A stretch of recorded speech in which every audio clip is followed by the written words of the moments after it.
रामकृष्ण परमहंस कैसे बने?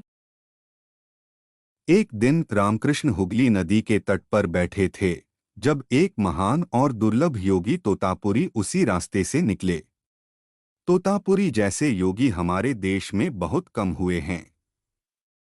तोतापुरी ने देखा कि रामकृष्ण में इतनी तीव्रता और संभावना है कि परम ज्ञान प्राप्त कर सकते हैं।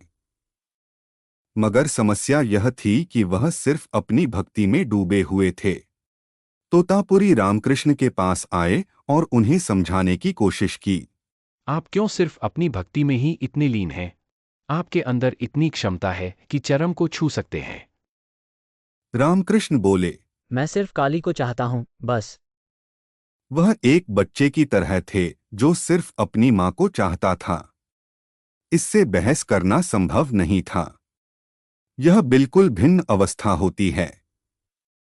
रामकृष्ण काली को समर्पित थे और उनकी दिलचस्पी सिर्फ काली में थी।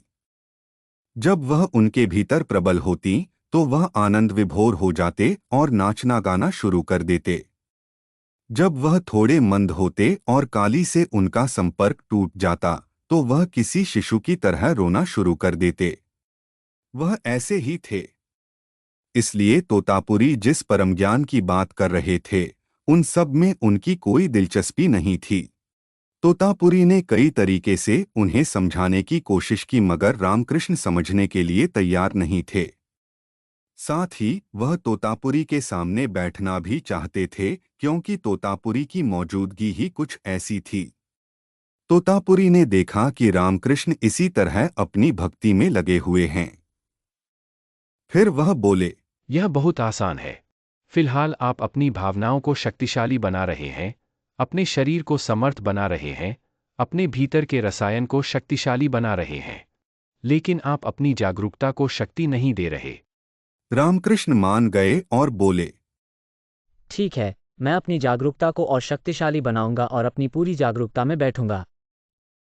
मगर जिस पल उन्हें काली के दर्शन होते वह फिर से प्रेम और परमानंद की बेकाबू अवस्था में पहुंच जाते।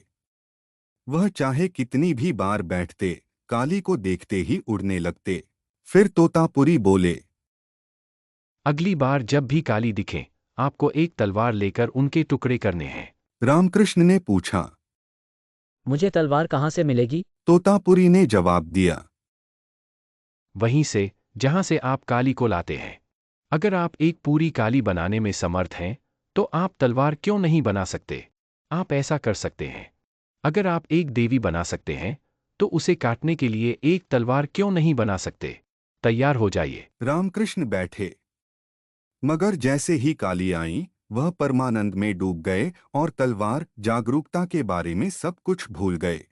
फिर तोतापुरी ने उनसे कहा, इस बार जैसे ही काली आएंगी शीशे के इस टुकड़े से मैं आपको वहां पर काटूंगा जहां पर आप फंसे हुए हैं। जब मैं उस जगह को काटूंगा तब आप तलवार तैयार करके काली को काट दीजिएगा। रामकृष्ण फिर से बैठे और ठीक जिस समय रामकृष्ण परमानंद में डूबने ही वाले थे जब उन्हें काली के दर्शन हुए उसी समय तोतापुरी ने शीशे के उस टुकड़े से रामकृष्ण के माथे पर एक गहरा चीरा लगा दिया। उसी समय रामकृष्ण ने अपनी कल्पना में तलवार बनाई और काली के टुकड़े कर दिए। इस तरह वह मां और मां से मिलने वाले परमानंद से मुक्त हो गए। अब वह वास्तव में एक परमहंस और पूर्ण ज्ञानी बन गए। उस समय तक वह एक प्रेमी थे, भक्त थे, उस देवी मां के बालक थे जिन्हें उन्होंने खुद उत्पन्न किया था। अगर आपको यह वीडियो पसंद आए तो कृपया इस वीडियो को सब्सक्राइब, कमेंट और लाइक करें।